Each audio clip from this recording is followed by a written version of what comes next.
নিয়ামতপুরে অনলাইনে ভূমি উন্নয়ন কর হোল্ডিং ভিপি লিজ আদায় বিষয়ে বিশেষ শুনানি অনুষ্ঠিত।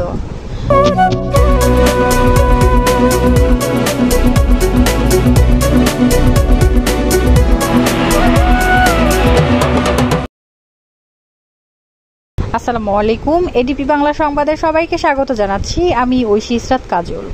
আমাদের নিজস্ব প্রতিবেদক শেখ রুবেল আহমেদের তথ্যচিত্রে দেখুন বিস্তারিত।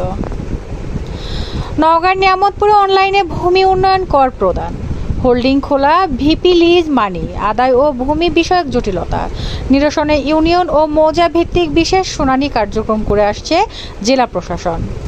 এতে করে প্রতিটি মৌজার ভূমির মালিকরা তাদের ভূমি সংক্রান্ত বিভিন্ন সমস্যার তাৎক্ষণিক সমাধান খুঁজে পাচ্ছেন। ডিজিটাল পদ্ধতিতে হিসাব খুলে নিজের মোবাইলের মাধ্যমে ভূমির উন্নয়ন কর প্রদান করা সহ নানান বিষয়ে সচেতনতা বৃদ্ধি করা হচ্ছে। অপরদিকে সরকারের ঘরে জমা পড়ছে বিপুল পরিমাণ রাজস্ব। বৃহস্পতিবার 24শে জুলাই জেলা পরিষদ অডিটোরিয়ামে উপজেলা প্রশাসনের আয়োজনে এ বিশেষ শুনানি অনুষ্ঠিত হয়। উপজেলা নির্বাহী অফিসার মোর্শা মুর্শিদা খাতুনের সভাপতিত্বে শুনানিতে প্রধান অতিথি হিসেবে উপস্থিত থেকে সেবা গ্রহীতাদের নানা সমস্যার কথা শোনেন ও সেগুলো তাৎক্ষণিকভাবে সমাধান করে দেন জেলা প্রশাসন মোহাম্মদ আব্দুল আওয়াল।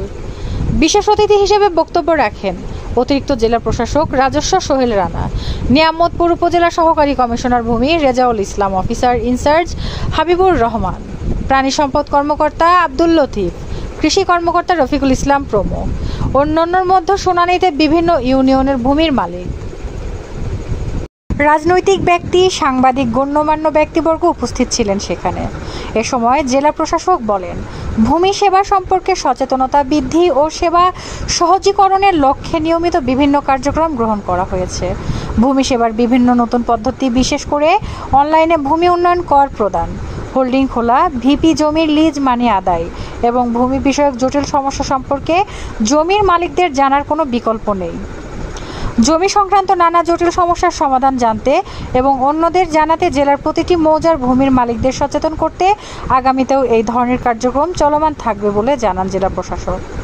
শুনানি শেষে জেলা প্রশাসক প্রান্তিক কৃষকদের মাঝে কৃষি প্রণোদনা ও বৃক্ষরোপণ, ফুটবল, কৃষি সামগ্রী বিতরণ করেন এবং নিয়ামতপুর থানা পরিদর্শন করেন।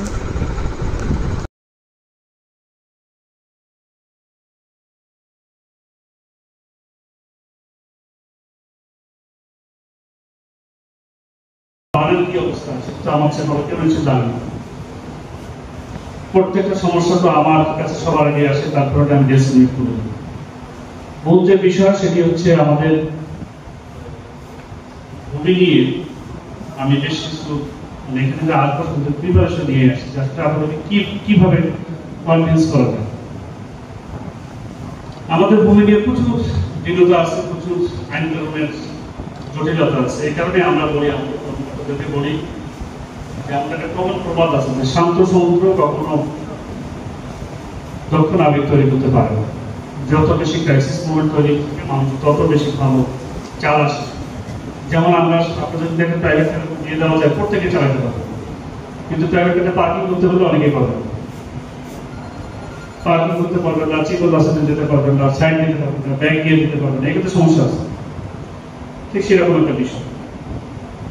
কাজটা আমাদের ভূমিষ্ঠ হওয়া থেকে জীবন আসন পর্যন্ত, অর্থাৎ দোলনা থেকে কবর পর্যন্ত আপনি যেখানেই যাবেন সেখানে মানুষ জীবনের প্রত্যেকটা ধাপে এই ভূমির যে বিষয়টা সেটা পুরোভাবে আপনি অস্বীকার করতে পারবেন না।